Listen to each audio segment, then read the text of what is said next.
Oke, kita mulai ya. Hari ini kita akan bongkar rahasia salah satu alat paling penting di dunia industri, heat exchanger atau alat penukar kalor. Mungkin kelihatannya sepele, tapi dari pembangkit listrik sampai radiator mobil Anda, semuanya bergantung pada alat ini. Yuk, kita lihat bareng-bareng gimana para insinyur merancangnya dari nol. Coba deh bayangin tantangan ini. Anda punya mesin turbin yang panasnya bukan main, dan tugas Anda adalah mendinginkannya pakai air. Pertanyaannya bukan lagi apakah bisa, tapi gimana caranya? Tepatnya, seberapa panjang pipa yang kita perlukan. Nah, ini dia masalah rekayasa di dunia nyata yang akan kita pecahkan bareng-bareng hari ini. Oke, kita langsung ke intinya. Semua desain heat exchanger itu berawal dari satu rumus sakti ini. Q itu jumlah panas yang mau kita pindahkan. A, nah ini dia yang kita cari, yaitu luas permukaan alatnya. Tapi, ada dua variabel yang agak misterius di sini, U dan delta T. Keduanya ini bukan angka biasa, mereka inilah teka-teki utama yang harus kita pecahkan. Pertama-tama, kita bakal fokus ke si faktor U ini. Soalnya, sebelum kita bisa nentuin ukuran alatnya, kita harus tahu dulu seefisien apa sih panas bisa berpindah. Disinilah U jadi pemeran utamanya. Jadi, apa sih sebenarnya faktor U itu? Gini deh, biar gampang bayangin aja kalor itu kayak seorang pelari yang harus melewati berbagai rintangan. Rintangan pertama, pindah dari cairan panas ke dinding pipa. Rintangan kedua, nembus ketebalan dinding pipa itu sendiri. Dan rintangan terakhir, pindah lagi dari dinding pipa ke cairan dingin.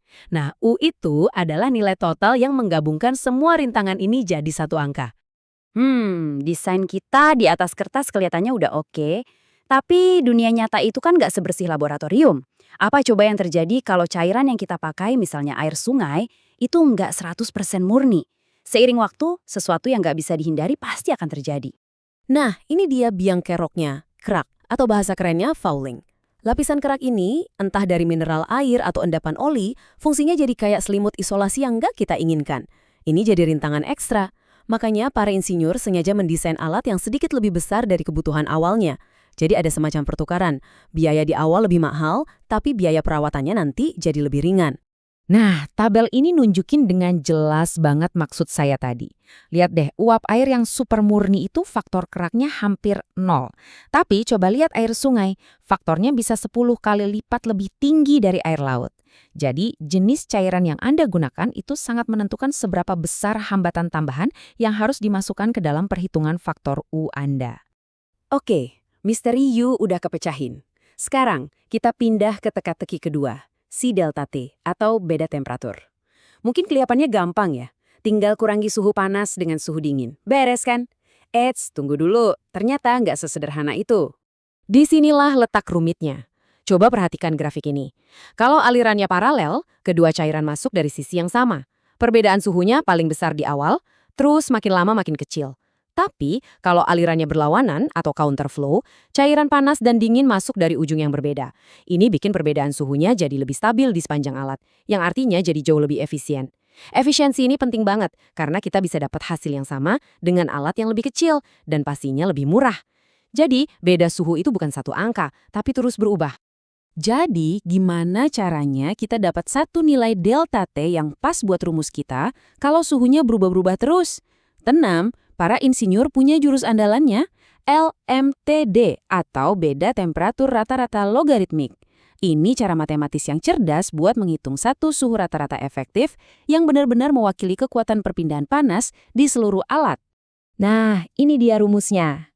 Eits, jangan takut dulu liatnya, ini nggak serumit kelihatannya kok. Delta T1 dan delta T2 itu cuma beda suhu di kedua ujung alat penukar kalor. Dengan pakai logaritma natural, metode ini bisa menangkap perubahan suhu yang nggak lurus-lurus aja. Intinya, inilah nilai delta T yang benar untuk kita pakai. Oke, cukup teorinya. Sekarang kita punya semua senjatanya. Kita udah paham soal U, kerak, dan LMTD. Ayo kita pakai semua ini buat menjawab pertanyaan di awal tadi dan merancang alat penukar kalor untuk oli turbin kita.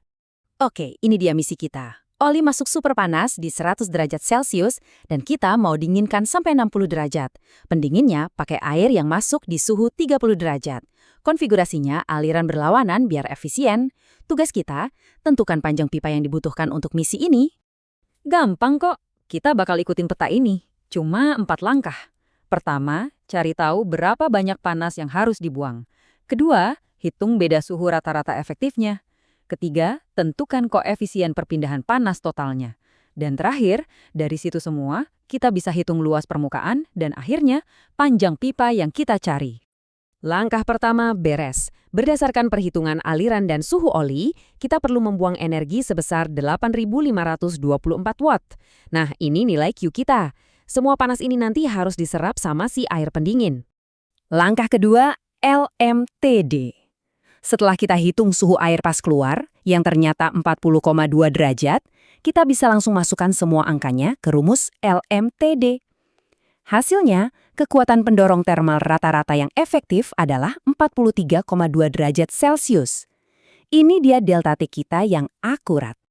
Oke, langkah ketiga ini yang paling tricky. Nyari nilai U. Ini butuh analisis mendalam soal aliran cairannya, apakah turbulen atau laminar, baik untuk air maupun oli. Setelah melewati perhitungan yang detail, kita dapatkan nilai U totalnya sebesar 38,1 watt per meter persegi Kelvin. Dan sekarang momen yang kita tunggu-tunggu. Kita kembali ke rumus sakti kita di awal, Q sama dengan U dikali A dikali delta T. Kita sudah punya Q, kita punya U, dan kita punya delta T. Satu-satunya potongan puzzle yang tersisa adalah A, luas permukaan. Ayo kita selesaikan. Dan ini dia jawabannya. Setelah menghitung luas permukaan yang dibutuhkan, dan dengan mengetahui diameter pipanya, perhitungan menunjukkan kita butuh pipa sepanjang 65,9 meter. Keren ya? Dari pertanyaan awal yang abstrak, sekarang kita punya desain yang konkret. Kita berhasil, kita sudah merancang sebuah alat penukar kalor. Tapi apa sih pelajaran utamanya dari semua ini? Mari kita rangkum poin-poin paling pentingnya. Pertama, U itu bukan sekedar angka, tapi rangkuman semua rintangan yang harus dilewati panas. Kedua, crack itu bukan cuma gangguan, tapi faktor nyata di lapangan yang harus diperhitungkan dalam desain demi performa jangka panjang. Dan ketiga, untuk hitungan yang akurat, kita nggak bisa pakai beda suhu yang sederhana. LMTD adalah cara yang paling tepat. Jadi, kita sudah beralih dari sekedar teori ke sebuah cetak biru. Ini bukan cuma soal mendinginkan oli turbin, kan? Ini tentang kemampuan untuk mengelola energi dengan presisi. Pertanyaannya sekarang adalah, dengan pemahaman ini, di mana lagi kita bisa menerapkan keahlian ini untuk menghemat energi dan membangun dunia yang lebih efisien? Terima kasih sudah menyimak.